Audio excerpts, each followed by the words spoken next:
자, 오늘 진행할 강의는 회전근개에 대한 이야기입니다. 앞서 설명드린 것처럼 운동 같은 경우에는 견갑하근 그리고 상완 이두근에 대한 운동으로 좀 설명을 드리려고 합니다.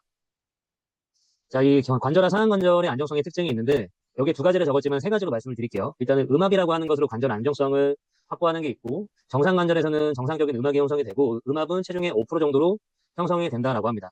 두 번째 같은 경우에는 현수의 특징으로 안정성을 얻는 게 있는데 우리가 오늘 관심 갖고 진행할 회전근개의 기능으로 안정성을 가져가는 것이 있고 세 번째 같은 경우에는 이제 요지지라고 하는 것으로 안정성을 가져가게 되는데 이러한 것들은 인대나 관절랑 기반의 안정성을 얻는 것을 이야기를 합니다. 자, 인대나 관절랑의 안정성을 이제 요 문에 경첩을 가지고 설명을 하는 건데 이 문이 움직일 때 이 경첩이 잡아주잖아요. 그러한 것처럼 인대나 관절랑이 상완골두가 움직일 때 잡아주는 역할을 한다고 하는 거고 위에 있는 그 같은 경우에는 그 구절과 하고 시각화하기 위해서 시각화하기 위해서 요런 합니다. 자, 인형이 이제 이 공을 빨아들이고 있는 그런 사진이에요. 이러한 인형의 모습처럼 우리 건강한 어깨를 갖고 있는 사람들은 상완 골두를 관절하 자체에서 음압을 가지고 빨아들이는 그런 힘을 가지고 있고 체중의 5%라고 말씀을 드렸습니다. 회전근개 같은 경우에는 우리가 팔이 막 쓰이려고 할 때 어딘가로 힘이 막 더 생기게 되면서 이탈하려고 하죠. 그럴 때 관절을 잡아주면서 이 현수의 역할처럼 지지하는 역할을 해줍니다. 제 컴퓨터는 지금 굉장히 바쁘게 느리게 움직였는데 선생님들 괜찮으신가요?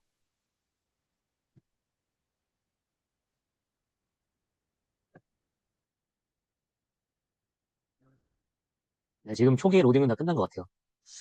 다시 한번 죄송하다는 말씀을 드리면서 마저 하도록 하겠습니다. 좀 빠르게 할게요. 자, 이 관절순을 아는 것이 굉장히 중요합니다. 우선은 이제 어깨 관절의 그 상태를 보게 되면 견갑골에 상완골두가 꽂혀 있는 형상을 우리가 어깨 관절, 관절하 상완 관절, 글레노 휴머럴 조인트 이렇게 이야기를 하죠. 그런데 이 관절하에 상완골만 딱 꽂혀 있다라고 한다면은 안정성이 굉장히 떨어집니다. 어깨 관절 같은 경우에는 그 관절의 특성상 관절의 접합 면적이 굉장히 좁기 때문에 자체적으로 안정성이 떨어지는데 그러한 것을 보조를 해주는 것이 이제 관절순이라고 하는 겁니다. 관절순.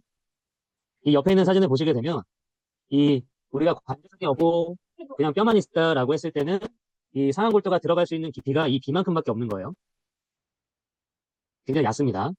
이 깊이의 정도가 사람마다 조금 다르긴 하겠지만 좀 재밌는 것 중에 하나가 어깨 관절이 세로로 좀 더 길고 앞뒤로는 상대적으로 작아요. 그러다 보니까 이 학자들이 이야기를 할 때 그래서 어깨가 앞 뒤쪽에서의 안정성이 더 취약하다라고 이야기를 하고 실제로 우리가 현장에서 임상에서 그러한 문제들을 훨씬 더 많이 볼 수가 있죠. 자, 다시 돌아와서 이제 관절순에 대한 이야기. 하고 있는 약간 입술 모양의 그런 이제 조직인데 이 관절순이 있음으로써 하게 됩니다. 그 정도가 얼마큼이면은 관절순이 포함되어 있는 경우에는 깊이가 관절와만 있는 것보다 거의 2배 이상 더 많이 깊어진다라고 이야기를 해요. 이 말대로 이 관절순이라고 하는 게 상골두 안정성에 굉장히 중요한 거죠. 자, 이 관절순에 대한 연구가 있는데 이 하라라고 하는 사람이 체를 가지고 이제 연구를 진행을 한 겁니다. 관절순의 가동이 어느 방향에서 취약인지를 확인해 봤는데 우선은 이 내시 방향에서 취약했다라고 합니다. 여기가 앞쪽이고 여기가 뒤쪽이에요. 이 시계로 이게 표현을 한 겁니다. 여기 12시, 1시, 2시 뭐 이런 식으로 표현을 한 건데 일단은 내시 방향에서 취약한데 이게 우리가 현장에서 보게 되면 특히나 여자분들한테 더 많이 볼 수가 있는데 어깨가 앞쪽으로 많이 튀어나가서 문제가 되는 경우가 많죠. 이게 너무 많다 보니까 일반인들이 그런 문제를 찾아보고 전방할 줄 알고 이미 그런 그 전문적인 용어를 알고 있는 분들도 굉장히 많을 정도로 굉장히 흔합니다. 이게 여자분들이 이 어깨에 전방 돌출이 더 도드라지게 많은 이유를 설명해 보자면 아무래도 이제 어떤 이제 타고난 성별 때문에 그렇겠죠. 특히나 관여하고 있는 것이 호르몬 때문일 겁니다.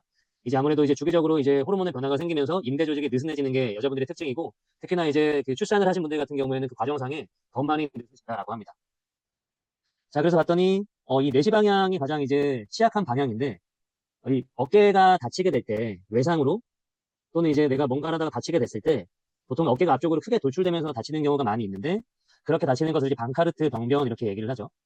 이 방카르트 병변 같은 경우에는 관절선이 찢어진 위치를 가지고 이제 지칭을 하는 건데 이제 앞쪽, 아래쪽 이런 데가 찢어지면 방카르트라고 얘기를 하는 거고 위쪽에 있는 관절선이 손상이 되게 되면 이제 슬랩 이렇게 이야기를 하는 겁니다. 자, 근데 이제 이 구조적으로 그쪽 자체가 조금 더 취약하대요. 자, 그리고 또 다른 학자가 한 연구를 살펴보게 되면 정상 어깨를 탈구시키는데 필요한 힘이 60에서 120kg였대요. 그런데 이 관절순이 손상이 되게 되면 탈구를 시키는데 필요한 힘이 겨우 10kg 정도만 돼도 탈구가 일어났다라고 합니다. 그래서 우리가 여기서 생각할 수 있는 거는 이 관절순이 어깨의 안정성이 얼마나 중요한 구조물인지 이런 것들을 다시금 생각하게 될 수가 있겠죠. 자, 그래서 전화방 관절순은 구조적으로 약해 방카르트 병변이 잘 발생한다. 그리고 관절순 손상 시에 어깨는 쉽게 탈구되므로 관절순은 탈구 방지의 핵심 안정 구조물이다. 라고 하는 뭐 그런 슬라이드 내용이었습니다. 자, 방카르트와 슬랩에 대한 차이. 뭐 이제 재활센터를 운영하시는 분들 같은 경우에는 많이들 보실 거라고 생각을 하고 요즘에는 뭐 센터에 그냥 오시는 분들만 본다 하더라도 회전근개를 이미 뭐 시술을 받거나 뭐 수술을 받거나 거기에 대한 손상 자체를 이야기하시는 분들이 굉장히 많고 특히나 나이가 드신 분들 같은 경우에는 더더욱 많죠. 재미난 얘기로는 회전근개 손상이 있는데 모르는 분들이 많을 정도로 회전근개가 하열에 일어났는데도 통증이 없는 경우도 굉장히 많이 있습니다. 참고적으로 생각해 주시면 좋을 것 같고 그렇지만 기능은 움직임의 질은 통증은 없지만 좋지는 않을 거고 그게 언제까지나 간다고 보장할 수는 없겠죠. 그래서 우리 같은 경우에는 그런 거는 이제 참고만 하는 거지 무조건 좋은 방향으로 이끌어 나가야 되는 것은 맞고 저는 이제 무조건 그 통증이 있는 움직임이 있을 때 그냥 이제 그 난이도만 조절해서 노출시키는 방법을 그렇게 선호하는 편은 아니에요. 물론 그런 방법을 써요. 그렇지만 저는 모터 컨트롤 기반의 어떤 정상적인 움직임의 질적인 수준을 만들어주는 것들을 항상 하려고 노력을 하고 있습니다. 재활을 할 때 이제 그렇게 점진용 노출만 하는 그런 방법도 많이 있고 실제 효과도 많이 있는데 저 같은 경우에는 그런 걸 같이 한다고 그런 이야기였습니다. 방카르트와 이제 슬랩 같은 걸 이제 비교를 해보게 되면 앞서 설명드린 것처럼 방카르트 손상 같은 경우에는 이렇게 전 하방에 대한 손상이 있는 것을 이야기를 하고 슬랩 같은 경우에는 관절순의 상부에 손상이 있는 것을 얘기를 합니다. 손상 기전 같은 경우에는 이제 전방에 어떤 힘이 강하게 가해졌을 때 방카르트 손상이 일어날 수 있고 슬랩 같은 경우에는 머리 위로 반복적인 이제 움직임을 하는 사람들한테 많이 발생한다라고 이야기를 합니다. 자, 그리고 연관 구조물 같은 경우에는 당연히 방카르트 같은 경우에는 전방에 있는 조직들이겠죠. 그리고 슬랩 같은 경우에는 마찬가지로 관절랑 뭐 이런 것들 중요하긴 한데 더더욱 중요하게 여겨지는 근육이 있어요. 특히나 이두근에 대한 문제를 많이 이야기를 합니다. 그래서 이 증상 이런 문제가 생겼을 때 처음에 이제 근기증 같은 게 있는데 방카르트 손상 같은 경우에는 어깨가 전방 돌출되지 않게 하는 게 중요하고 슬랩 같은 경우에는 팔을 들 때 이제 어깨 굴곡근이에요. 이두근의 장두가.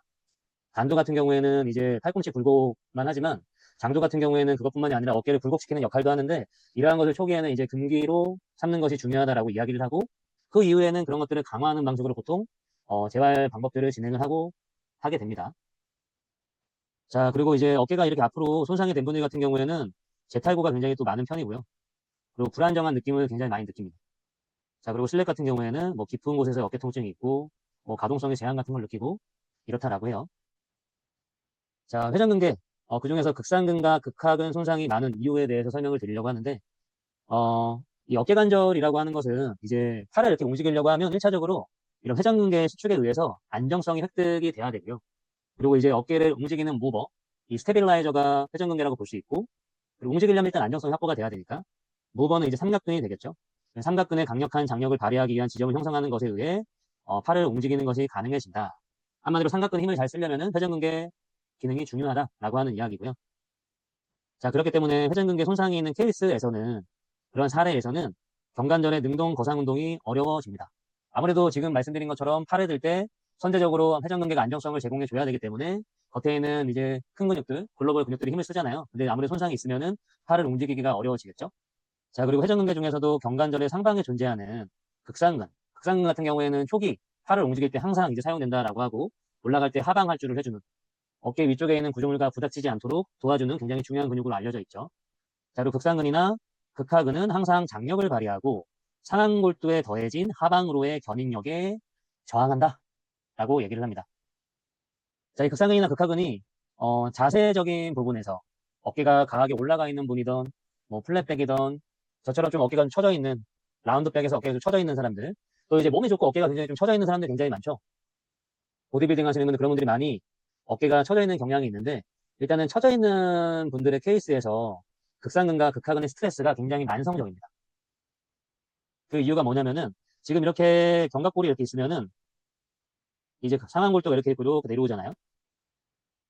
그러면 어깨가 정상적이고 그러면 척추도 바르게 돼 있을 거고 그러면 이제 견갑골의 위치도 좋을 거예요. 근데 어깨가 처져 있다라고 가정을 해보면 전반적인 구조물들의 위치가 다 바뀌게 되면서 견갑골 같은 경우에는 하방 회전될 겁니다. 그러면 얘가 여기서 조금이나마 받쳐주고 있던 이 관절와에 기댈 수가 없게 되는 거예요. 그럼 우리가 아까 그 관절을 잡아주는 힘은 회전근개 그리고 관절 주변의 연부 조직이었는데 그리고 이제 관절 자체에 대한 안정성을 통해서 걸치면서 조금 이제 근육들이 쉴 수가 있었는데 어깨가 처져 있는 사람들 같은 경우에는 극상근이나 극하근이 또는 다른 구조물들이 중에 처지는 팔을 계속 잡아줘야 돼요. 그러다 보니까 이 근육들이 쉴 수가 없습니다. 피로도 엄청 높아요. 그래서 몸 좋으신 분들이 팔 안 올라가는 경우가 엄청 많아요. 이러한 것들을 뭐 다른 뭐 척추 관점에서도 설명할 수 있고 뭐 다양할 수 있긴 하겠지만 이 관절화 상한 관절의 가동성이 떨어지는 이유를 자세적으로 생각해 봤을 때 그런 만성 피로를 예를 들 수가 있겠죠. 저도 옛날에 팔이 잘 안 올라갔어요. 벽에 잘 붙지도 않고. 지금은 너무 좋아요. 옛날에 그랬다는 얘기고. 근데 그런 것들을 이제 어설프게 알았을 때는 그게 해결이 잘 안 되더라. 그래서 어떤 재활 선생님이 저한테 뭐라고 했냐면은 팔이 너무 무거워서 그렇다. 팔 근육을 없애라. 라고 이야기를 해주셨습니다. 근데 뭐 당연히 일리 있는 얘기긴 하죠. 무릎에 부하가 많이 나가는 사람은 체중을 줄이는 게 맞을 거고. 이런 이제 가뜩이나 기능이 안 좋은데 팔까지 두꺼워버리면은 이중고잖아요. 그러니까 이제 그런 얘기를 해주셨어요. 다른 얘기 안 해주시고. 자, 아무튼 이게 왜 이제 상관이 있는지 이해가 되셨을 거라고 생각을 하고요. 자, 그리고 극상근과 이두근 건에 대한 것을 이야기를 드리려고 하는데, 따라서 삼각근이 정상적으로 기능한다고 해도 회전근개의 기능이 저하면 경관절의 능동 거상 운동이 어려워집니다. 자, 그리고 회전근개 손상에 대한 정형외과 검사로 보통 많이 하는 게 엠티캔, 풀캔 테스트죠. 이래 캔을 이렇게 들고 있다고 했을 때 이렇게 쏟으면 엠티캔, 들고 있으면 풀캔 이렇게 얘기를 합니다. 그래서 그 손 모양을 토대로 버티는 걸 엠티캔, 풀캔 이렇게 얘기를 하는 거예요. 이게 엠티, 이게 풀캔 테스트입니다. 자, 이 두 동작 모두 하게 되면 회전근의 수축이 촉진이 되게 돼요. 팔을 들게 되면 아무래도 회전근개 활성화가 더 많이 일어나게 되는데 회전근개 손상이 있는데 이때 저항을 주게 되면 이 검사에서 통증이 흔히 나타난다라고 이야기를 하죠. 그럼 뭐 극상근에 손상이 있다, 뭐 문제가 있다 이렇게 단정 지을 수 있는데 그거는 조금 아닐 수 있다라고 얘기하긴 하고요. 참고만 해주시면 좋을 것 같고. 근데 이때 이 이두근의 장두의 건은 외회전 자세를 하게 되면 팔을 드는 운동 시에 상완골두를 하방으로 끌어내리는 벡터를 발휘하는데 굉장히 중요하대요. 우리가 팔을 이렇게 외전시키게 되면 이 견봉화 공간 내에서 극상근만 생각을 많이 하는데 이 이두근도 굉장히 중요하다라고 하는 거예요. 우리가 억지로 팔을 이렇게 내외전시켜서 드는 경우는 있을 수 있긴 하겠지만 일반적으로 팔을 앞으로 들든 뭐를 하든 간에 상완골에 외회전이 동반되려고 합니다. 정상적인 어깨를 가진 사람이라고 한다면은. 좀 그런 정상적이지 않은 어깨를 갖고 있다 하더라도 약간의 그런 뼈들의 운동은 발생하게 되어 있는데 이 이두근이 팔이 외회전될 때 살펴보게 되면 이두근이 이렇게 힘줄로 바뀌어서 이 결정관구를 지나서 이렇게 경관절의 상부로 올라가게 되는데 딱 보기에도 아무래도 상방 활주를 제한할 것 같은 위치를 갖고 있잖아요. 근데 지금과 같은 경우에는 뉴럴 포지션에서는 살짝 앞쪽에 있는 텐데 팔을 들거나 움직일 때 외전할 때 그러면은 이런 외회전이 동반이 되게 되는데 그러면은 이 이두근의 건이 조금 더 정확하게 12시 방향 상방으로 가게 돼서 우리가 상방 활주 제한으로 안정화시키는 역할을 하게 됩니다. 아무래도 이두근도 굉장히 중요하게 되겠죠. 자, 그래서 경관절을 외회전시킨 풀캔 테스트에서는 회전근개 수축이 불충분해도 경관절을 외전 위로 유지할 수 있다. 왜? 이두근이 팔을 옆으로 들 때 이러한 뼈들의 그 방향이 설정이 되게 되면서 회전을 할 수 있게 되기 때문에 아무래도 풀캔 테스트에서 회전근개 기능이 떨어져도 그렇게 할 수가 있겠죠. 자, 그리고 회전근개 극상근 손상이 많은 이유. 지금은 이제 신경, 구조에 대한 걸 좀 이야기를 드리려고 하는데 구조물 같은 경우에는 이 스카폴라 나치라고 하는 걸 말씀드리려고 하고 그리고 신경 같은 경우에는 이 수프라 스카폴라 널브에 대해서 말씀을 드리려고 합니다. 그리고 또 한 가지 구조적으로 문제가 되는 부분이 견갑절은이라고 하는 것뿐만이 아니라 여기 극와절은이라고 하는 부분에서도 문제가 많이 일어난다라고 해요. 자, 근위축은 지배하는 신경이 손상을 입거나 근손상에 의해 장력을 발휘할 수 없을 때 발생한다. 특히나 어깨가 안 좋으신 분들이 즉각적으로 좋아지는 것은 일단은 좀 생각이 섣부르다고 생각을 해요. 왜냐면 어깨가 안 좋으신 분들은 하루 이틀 안 좋은 것이 아닌데 어떤 자세적으로 그리고 또 움직임의 손상 같은 것들이 계속 많다 보니까 사실 이런 근육들이 회복이 될 수 있는 신경 혈관에 부여가 안 될 뿐더러 움직임 손상도 굉장히 많거든요. 그래서 그 근육을 시켜줬을 때 하루 이틀 빠르게 좋아지기 쉽지가 않아요. 뭐 잠깐 이렇게 편해지는 건 모르겠지만 처음부터 제가 권해드리는 것은 약간 롱텀으로 내가 뭐 첫 수업 때 그분이 어깨가 한 분하고 많이 좋다 하더라도 끝날 때 바로 얘기를 해주세요.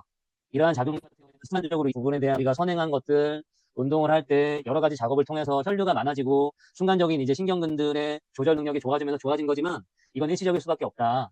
이게 내가 의식하지 않고도 좋아지려면은 그동안 손상받았던 신경 여기에 혈액 전도이 돼야 될 것이고 이 신경계가 이 근육이 무의식적으로 쓰이기까지는 많은 수의적인 의식적인 운동이 진행이 돼야 됩니다라고 이야기를 해주셨으면 좋겠습니다. 요즘에 이제 저도 그런 걸 피드에 올리긴 하지만 즉각적으로 뭔가 좋아지는 게 있잖아요. 그런 게 나쁘다고 말씀드리는 건 절대 아니고 그러한 것을 찾으면 절대적으로 활용하고 프로그레션 해나가야 되는 건 맞긴 한데 이제 회원들도 저희 센터에 막 한 방에 좋아질 거라고 생각하는 분들이 너무 많아요.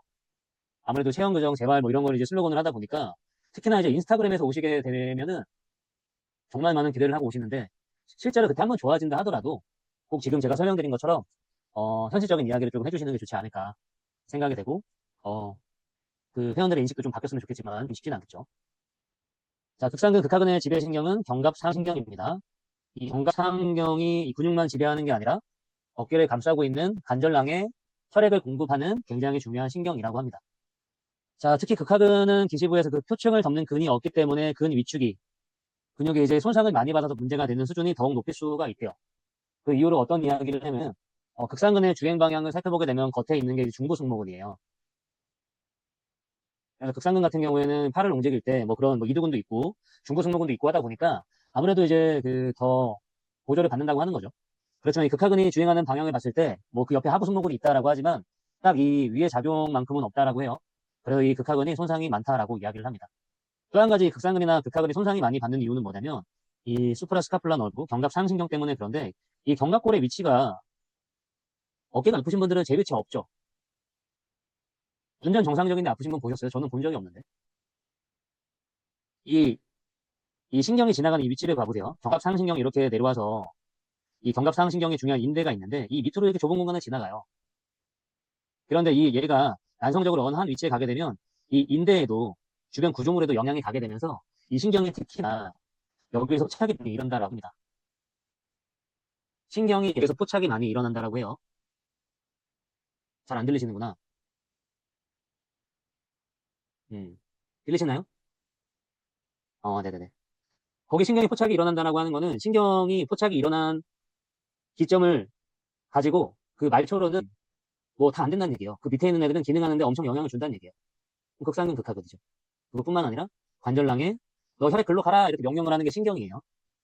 신경이 굉장히 중요한데 그런 것들에 악영향을 끼치게 되겠고 또 이 극과 절은이라고 하는 곳에서도 아무래도 구조적인 손상이 생기게 되면서 극하근도 굉장히 문제가 되게 되겠죠. 그래서 이제 극상근 극하근을 누르면 아프고 아픈 데 누르면 해결이 될 거라고 하는 뭔가 트리거 포인트의 부분만 뽑아서 하는 솔루션을 많이들 할 거라고 생각이 되는데 극도로 민감하고 아픈 이유는 여기를 보호하기 위한 거예요. 그건 신경 신호인 겁니다. 너 지금 그만해 멈춰줘라고 하는 게 통증이에요. 근데 그게 이제 라이트한 정도면은 뭔가 문질러주는 것만으로 문질러주면 거기에 감각 자극을 받아야 되죠. 문질러주는 것만으로 거기 감각을 느끼잖아요. 그 정도 수준의 이제 압력이나 오히려 괜찮습니다. 부드러운 폼롤러는 괜찮아요. 근데 통증을 유발하는 수준은 일단은 이 신경계의 민감도를 너무 높여요. 그렇기 때문에 할 때는 시원하다고 하더라도 그 이후에 안 좋아질 가능성이 너무 크고 또 한 가지 혈관과 신경의 관점에서 오랜 시간 누르고 있는 게 좋지가 않다라고 하거든요. 그러면 누르고 있는 시간만큼 재손상이 일어날 수 있는데 그러한 것들이 좀 무분별하게 시행되는 경우가 있고 저 또한 극하근이 아플 때 집에서 하세요 이렇게 물론 좀 부드러운 걸로 주긴 했지만 그렇게 했던 기억이 있습니다. 근데 너무 아플 땐 하지 말라고 하긴 했어요. 자, 그러면 극상근과 극하근 손상이 많은 이유는 이런 견갑골, 척추 이런 구조의 위치 변화 때문에 신경과 혈관 이런 것들이 손상이 받고 때문이고 또 마지막으로 이런 근육의 보조작용이 극하근 같은 경우에 특히나 더 없더라라고 하는 것이었죠. 자, 그리고 머리 동작이 어려운 이유는 무엇일까? 자, 머리 위, 외전 이런 걸 하게 되면 통증이 유발되는 경우가 많잖아요. 근데 그러한 손상이 머리 위나 외전을 많이 하는 사람 같은 경우에는 회전근개 손상이 많다라고 해요. 자, 반대로 회전근개 손상이 있는 경우에는 머리 위 또는 팔을 벌리고 이런 것들이 어려워지게 되죠. 자, 팔을 들게 되면은 경관절 위면에서 전방으로 주행하고 있는 극상근이 약간 풍방의 저항이 있는데 전반적으로 하게 되면 약간의 회전을 하게 된다고 그래서 점점 이렇게 뒤집어지게 됩니다. 이런 식으로 팔을 이제 머리로 드는 거라고 한다면은 팔을 드는 순간부터 외회전이 상완골에서 발생이 되게 돼요. 그래서 이 대결절이 여기 대결절 나왔죠? 여기 대결이라고 한다면은 뉴트럴인 거 여기 이 대결절이 이 측면 앞쪽이던 게 뒤로 온다라고 하는 거예요. 후하방으로. 자, 이렇게 되면서 평소에 좀 인지 못하는 이런 내용. 관절와 자체에 손상이 되는 이런 기전을 보여주는 건데 팔을 머리 위로 잡고 들게 되면은 이런 게 주변에 있는 회전근개 그리고 관절 상완골두 자체가 부딪히게 되면서 이런 관절와의 관절화가 아니고 관절을 싸고 있는 조직들의 관절낭에 손상이 생길 수 있다라고 하다. 우리가 보통 이 견봉화 통증, 견봉화 밑에서 찝히고 이런 것들을 많이 봤잖아요. 근데 팔을 도는 동작을 더 많이 하게 되면 또 이러한 기전에 의해서 관절낭 손상을 입을 수 있다라고 얘기를 해요. 자, 전방 탈구와 관절 상완인대 역할. 전방 탈구가 일어날 때 이 관절화 상완인대가 굉장히 중요한 역할을 합니다. 자, 외전, 외전, 수평, 신전 등에 따라서 이 관절과 상완 긴장이 달라지게 되는데 이러한 긴장은 안정성을 보게 돼요. 특히 금방 트고 자세는 이 금방이 하방에 있는 엔페어 인페리어요 글렌 휴머럴 리거먼트입니다. 이 인페리어 글렌 휴머럴 리가먼트가 있는데 이게 앞쪽이거든요. 지금 보시는 사진이 여기가 지금 앞쪽의 사진은 이 뒤쪽은 요 뒤에 있겠죠. 근데 뒤쪽에 있는 이 항에 있는 인대는 이제 요 P를 붙이게 되고 전방에 있는 요 하방의 인대는 요 A를 붙이게 됩니다. 자, 이거 뭐, 아니, 이렇게.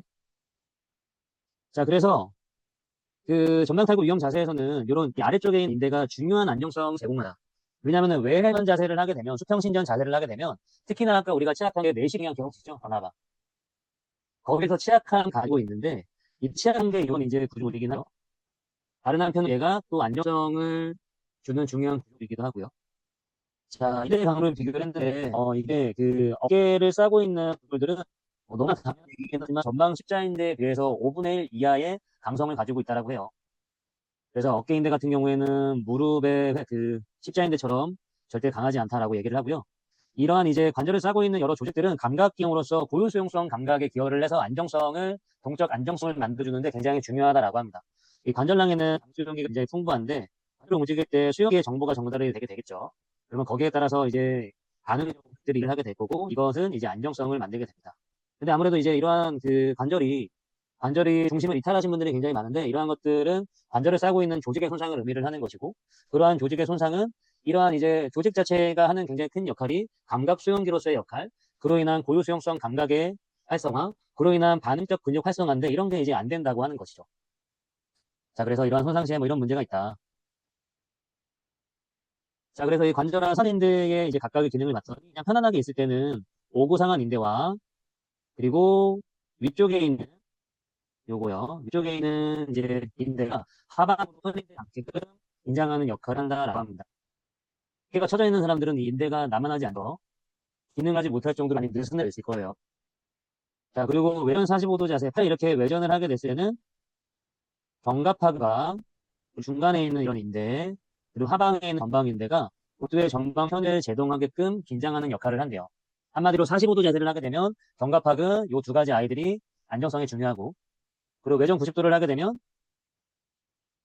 요 아래에 있는 거가 전체가 전방 편의를 제동하게끔 긴장을 하게 되고, 그리고 이 자세에서는 하방 부하에 대해서도 가장 안정화에 기여를 한다. 이 녀석이 안정화에 굉장히 중요한 역할을 한다라고 이야기를 합니다. 자, 그리고 이제 수평 굴곡을 하게 되면 수평 내전. 그러면은 이 하방에 있는 인대 중에서도 뒤쪽에 있는 거, 뒤쪽에 있는 하방 인대가 많이 긴장을 하게 된다라고 하고요. 그리고 반대로 수평 신전을 하게 되면 지금 계속 얘기하고 있는 아래쪽 앞쪽에 있는 인대가 긴장을 많이 하게 된다라고 합니다. 안정성을 주려고 긴장을 하는 거죠.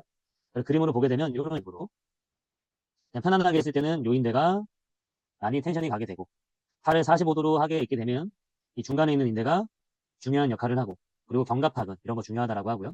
그리고 또 얘도 여기서는 일을 많이 한대요. 그리고 팔을 많이 들수록 90도 외전을 하게 되면 이렇게 아래쪽에 있는 인대가 안정성이 중요하다라고 얘기를 합니다. 텐션이 가해진다. 자, 아무래도 이제 상완골에 대한 안정성을 볼 때 이 견갑골에 대한 정렬이 중요하겠죠. 그래서 견갑 콩갑 관절이 무너지면 그냥 이제 움직임의 질이 나빠지는 것뿐만이 아니고 이 견갑골이 상완골이 움직일 때 충격을 흡수해주는 역할을 또 같이 하는 중요한 역할을 한다라고 합니다. 그래서 이게 견갑 충각 관절이 무너지면 완충력이 사라져서 어깨 관절에 과부하가 걸린다. 안정적인 어깨 움직임의 토대는 견갑골의 정렬이다. 자, 견갑골과 흉곽이 붙어있는 관절은 견관절, 견갑 상완 관절에 가해지는 외부 압력을 흡수 분산하는 완충 기능을 한다. 견갑골이 완충 기능을 한다라고 하는 거죠. 하지만 이 정렬을 좋지 않으면 상완골에 견관절에 과부하가 걸린다. 따라서 견갑골이 중요하다. 자, 전방 불안정 탈구가 많은 이유. 견관절은 구조적으로 불안정하기 때문에 전방 탈구가 쉽게 발생하며 아까 이제 관절낭의 그런 특성 같은 거 말씀드렸죠. 또 여기다가 관절순, 관절낭, 인대 같은 애들이 손상되게 되면 악순환이야, 악순환. 탈구가 한 번 된 사람들은 재탈구가 엄청 많이 된다라고 하죠. 그리고 이제 뭐 아래 있는 것들은 그냥 다 한 이야기이기 때문에 따로 하지 않고 넘어가도록 하겠습니다. 자, 이게 수평 내전 외전을 했을 때, 이제 수평 내전을 했을 때, 수평 외전을 했을 때, 일단 수평 내전부터 볼게요. 0도에서 90도 구간, 이렇게 팔을 움직이게 되면, 상완골의 움직임이 크다라고 합니다. 마찬가지로 이제 뭐, 그 수평 외전 같은 경우에도 기준이 뭐, 앞에서 시작하면 이렇게 90도로 보는지 모르겠지만, 이 구간에 있는 팔의 움직임 내에서는 당연히 상완골 자체의 움직임이 크게 되고요. 그 이후부터는 이제 견갑골의 움직임이 커지게 됩니다. 이것만 보게 되면 아무래도 아까 전에 이야기했던 상한골의 충격을 분산시켜 주기 위해서 견갑골이 하는 역할을 저희가 유추해 볼 수가 있겠죠. 견갑골이 같이 움직여주지 않으면 충격이 발생할 거니까요. 예를 들어서 우리가 딱 점프를 했다가 착지를 하는데 무릎만 굽히고 고관절을 움직이지 않으면 무릎 충격이 큰 것처럼 견갑골이 이렇게 부동화되면 아무래도 어깨 자체에 스트레스가 엄청 많아지게 됩니다. 그래서 견갑골 자체의 운동을 하는 것도 굉장히 중요하겠죠. 팔만 이렇게 움직이는 게 아니라 너 견갑골 움직일 수 있어? 그런 운동들. 다방면에서 견갑골만 따로 하는 운동들. 헬스에서 이제 로잉 같은 걸 하더라도 팔로 당기는 게 아니라 견갑골을 먼저 움직여주는 운동들. 풀업을 하더라도 견갑골을 상하방으로 움직여주면서 견갑골을 좀 깨워주는 그런 운동들이 중요하다라고 할 수가 있겠죠. 자, 그리고 동요성. 불안정한 어깨의 문제. 거상시의 상하골두가 불안정하니까 견갑골의 상방회전 고정력이 부족해지고 그 결과 견갑 상한 리듬이 무너지고 골두 안정적 움직임을 방해한다. 그리고 회전근개와 견갑 흉곽관절. 회전근개는 견갑골에서 시작하고 그렇기 때문에 견갑 흉곽관절이 안정성이 있어야 기능을 발휘한다. 회전근개 기능이 좋고 나쁜 걸 그냥 생각을 했을 때 회전근개 기지가 이제 견갑골인데 견갑골 자체가 위치가 바뀌어져 버려 있으면 반대인 경우도 마찬가지긴 하겠지만요. 아무래도 회전근개가 기능이 떨어진다는 거는 그냥 굳이 않아도 알 수가 있긴 하죠. 자, 그리고 견갑골의 만충 자극은 지금 말씀드린 이야기입니다. 자, 그리고 이 견갑하근에 대한 거 조금 더 말씀드리려고 하는데요. 어깨 탈구 위험 자세, 외전, 외전 자세가 가장 취약한 자세입니다. 이때 어깨가 전방으로 특히나 불안해지게 되는데 이때 견갑하근에 특히나 하부에 있는 이 근육 부위 있죠. 이 견갑 상완관절 전하방을 덮어주며 이 아래쪽 앞쪽에 있는 관절 상완골 아래쪽 앞쪽에 있는 인대들과 함께 전방 안정성을 보강해준다. 누가? 이 견갑하근이. 그래서 전방 불안정성을 감소시켜주는데 기여를 한다라고 합니다. 자, 외전위에서 팔을 옆으로 벌릴 때 내회전, 내전 운동 시 하부 근속, 견갑하근의 아래쪽을 원심성 수축시키며 안정적이고 효율적인 운동을 가능하도록 하는 것이 중요하다. 팔을 옆으로 벌린 상태에서 내전, 내외전 운동을 하는 게 중요하다라고 하는 게 말이 좀 어렵게 되어 있죠. 이게 일본 책을 번역한 거다 보니까 말이 좀 이상한데 제가 아까 이 운동을 좀 넣어드리려고 하다가 컴퓨터가 약간 좀 맛이 가가지고 본의 아니게 좀 많이 지체가 됐습니다. 이 운동을 너무 보여드리고 싶었는데 제가 그냥 몸으로 보여드리도록 할게요. 준비를 못했어요. 켜져 있는데 너무 오래 걸려요.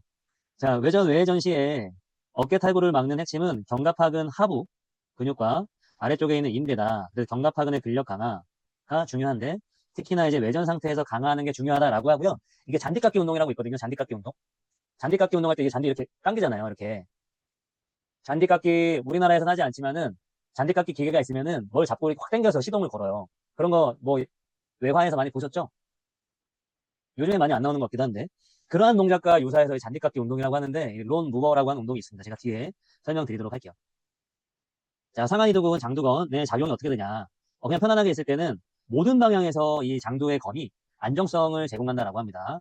지금 보시게 되면 이 상한 이두근의 장두가 여기 있죠. 그럼 마치 자기가 회전근개인 양 이렇게 들어가 있어요. 그래서 얘를 제5의 회전근개라고 부르기도 한다라고 합니다. 자, 그리고 팔을 거상했을 때 이 이두근이 상한 골두가 말끔하게 이렇게 있는 게 아니라 여기가 이제 고랑처럼 이렇게 파여져 있고 이 안으로 힘줄이 이렇게 들어가게 되어 있거든요. 이 결절간구라고 하는 건데 이 결정갈구에서 상완골두의 상방 편의를 억제한대요. 아무래도 지금 위치상 상완골두에 딱 위를 싸고 있다 보니까 그러한 기능을 할 수가 있겠죠. 그리고 외전, 외회전 자세에서 과도한 외회전을 억제하는 역할을 하고 그리고 아래쪽 앞쪽에 있는 인대에 가해지는 부하를 감소시켜주는 역할을 한다라고 합니다. 그리고 그러다 보니까 골두의 전후방 방향의 안정성에도 중요한 역할을 한다라고 하고요. 그리고 견갑하근 같은 경우에는 얘랑 또 연관성이 있어요. 이거 제가 지우고 싶지만 지우는 방법을 몰라가지고 그냥 둘 수밖에 없긴 한데 이 견갑하근이 여기 싸고 있는 이걸 보시게 되면은 그 장도가 지나가는 위로 견갑하근의 힘줄이 이렇게 지나가게 됩니다. 그 위를 덮고 있어요. 그래서 그 모양 자체가 혀 모양이라고 해서 뭐 설부라고 부른다고 해요. 그래서 상한 이두근 장두건을 견갑하근의 힘줄이 덮어주고 장두건이 결절강구에서 벗어나지 않도록 안정성을 보조한다라고 합니다. 이두근에 이제 근력 검사하면 엄청 아픈 사람들이 있는데 이두근을 정상적으로 만들어줄 때 이런 견갑하근의 운동도 중요하게 되겠죠. 자, 이 드디어 나왔어요. 이 견갑하근 운동이 마지막인데 견갑하근 운동 같은 경우에는 견갑하근 힘줄의 일부, 특히나 최상부는 실제로 상한 이두근의 장두건 위쪽을 덮듯 지나가면서 장두건이 제 위치에 있도록 유지하도록 도와준다.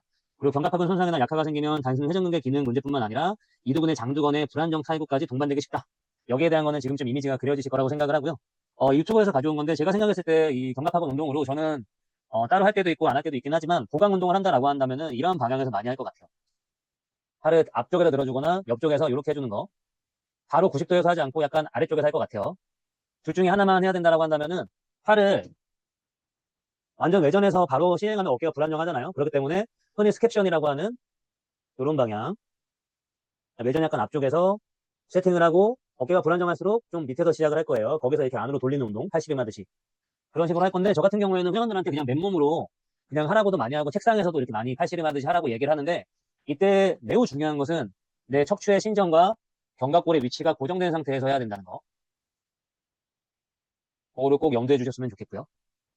그리고 제가 이 책상에 있는데 약간 몸을 뒤로 빼고 이 상태에서 누른 상태에서 가슴을 펴고 진행을 하게 되면 5분 진행을 하게 되면 아무래도 어깨를 밑으로 내려주는 하방할주 시켜주는 그런 근육들이 힘을 쓰게 되고 너무 큰 힘을 쓰면 좋지 않겠지만요. 또 어깨가 앞으로 이탈됩니다. 그러면은 가볍게 된 상태에서 앞으로 기대는 흉추가 신전되게 되겠죠. 그럼 견갑골이 조금 더 좋은 위치에 있게 되고 그 상태에서 이렇게 내리게 되면 또 좋은 또 포지션에 이점을 가져갈 수가 있습니다. 바닥은 좀 부드러운 게 좋겠죠. 그리고 그 옆에 같은 경우에는 오버헤드 프레스를 이후에는 이제 여러 가지 좋아지고 나서 이런 오버헤드 프레스를 할 수가 있는데 특히나 이 전방 불안정증이 있는 사람 같은 경우에는 이렇게 저항을 주게 하시게 되면은 또 견갑하근의 활성화가 높은 프레스를 할 수가 있겠고 필라테스 선생님들 같은 경우에는 뭐 이런 동작 같은 거 많이 할 수 있는 여건이 되시겠죠. 세팅을 또 따로 하지 않아도 리포머 같은 거 하시면 되니까 저항은 세지 않으신 게 좋고요. 근데 저 같은 경우에는 이런 운동을 하기도 하는데 그냥 사실은 회전근개 운동을 따로 하지 않아도 좋아지기도 하죠. 많은 경우 견갑하근의 작용을 생각해 봤을 때 지금 이거 뭐죠? 견갑하근의 등척성 운동이 되겠네요. 그렇죠? 그리고 팔이 특히나 또 위에 올라가 있는 상태이기 때문에 거기서 조절을 한다면은 아무래도 올라갈수록 불안정증이 커지게 되는데 또 거기에다 이점이 있을 거고 이거 같은 경우에는 DNS라고 하는 이제 아가들의 발달 상태를 가지고 운동을 만든 그런 과정상의 운동인데 이게 3개월 자세예요. 3months 프로온 자세입니다. 여기서 목 운동 같은 것도 많이 하고 도리도리 운동 같은 거. 이 자세에서 도리도리 하면은 목 돌릴 때 아픈 사람들도 많이 좀 편해져요. 자, 그리고 단 그게 견갑골의 위치 때문이었다고 한다면은 그게 아니면 안 편해지고요. 자, 이 자세에서도 견갑하근이 많이 쓰일 거고요. 그리고 이런 버드독 같은 걸 하는데 이런 3months의 팔 포지션을 가지고 이런 버드독을 한다면은 아무래도 견갑하근이 등척성으로 계속 일을 해요. 그렇죠? 내전 내외전 상태죠. 내전 내외전. 특히나 이런 거 지지를 하게 할 때는 이런 이제 내측에 지지를 하는 게 중요합니다. 팔꿈치의 내측, 전환 전부 다 엄지 쪽 모든 손바닥 손가락인데 특히나 이 안쪽에 지지를 하는 게 중요하고 마찬가지. 그렇게 했을 때 이 복근에도 힘이 좀 더 잘 들어가게 되고요. 거기다가 이제 이런 파워플레이트 같은 기구를 쓰게 되면 이분들 얘기로는 그냥 동일한 자세를 취하고 있더라도 최대 5배까지도 근육이 일을 해야 된다라고 얘기를 합니다. 특히나 시니어분들 같은 경우에는 똑같은 것을 하면서 뭔가 올리기 싫어하는 분들도 있는데 뭐 어지럽지 않다라고 하면은 이렇게 하게 되면 또 도움이 되겠죠. 그리고 기능이 많이 좋아지게 되면 이런 식으로 이거는 4.5개월 자세예요. 그래서 이렇게 엎드린 상태에서 팔이 수직보다는 약간 위, 너무 어려워하면 팔이 수직, 좀 괜찮은 팔이 약간 사선에서 이런 식으로 지지를 하고 손은 이렇게 할 수도 있고 손바닥을 댈 수도 있고 다 괜찮습니다. 그렇지만 권해드리는 힘의 방향은 안쪽을 지지를 해야 돼요. 근데 골반 쪽으로 갖고 오는 힘. 그래야 어깨가 조금 더 안정적인 위치에 되게 되고 몸에 이제 근육에 연결된 기능으로 봤을 때 복근의 힘도 더 잘 들어오게 되고요. 이런 운동 같은 거 할 때는 축을 당연히 잘 유지하셔야 되고 팔을 한 손 들었을 때 축이 이동하면서 하는 건 의미가 없고요. 팔을 한 손 들고 돌리거나 움직이거나 그리고 이렇게 이건 다른 곳에서 설명을 드렸었는데 허리 파트에서 이렇게 하지를 불안정하게 했을 때 복근 동무는 제가 높다라고 했는데 이것도 견갑하근 운동이 된다라는 걸 그냥 말씀을 드리는 거예요. 그리고 상한 이동은 장도 운동 같은 경우에는 레터럴 레이즈 같은 거 하잖아요. 그럴 때 엄지가 위로 풀텐 자세에서 팔 피고 하시거나 손바닥이 극단적으로 위로 가게 해서 하거나 그런 식으로 하시게 되면 상하나 이두근의 장도를 강화할 수가 있습니다. 어깨가 안 좋고 어깨가 처진 분들이 손등을 이렇게 바꾸면 굉장히 싫어하실 거예요. 그렇지만 이건 기능적인 관점에서 이렇게 하고 삼각근 관점에서는 손등을 당연히 이제 손바닥이 아래를 보고 하는 게 좋을 수 있긴 하겠지만 근데 이제 아무래도 기능적인 게 보완이 되고 그러면서 운동을 하는 걸 생각하면 이렇게 다방면으로 해주시는 게 좋겠죠. 특히나 오늘 이두근 장도의 중요성을 설명을 드렸고 이렇게 풀캔으로 운동하는 거, 프리처컬 같은 거 하는 거 도움이 된다고 합니다.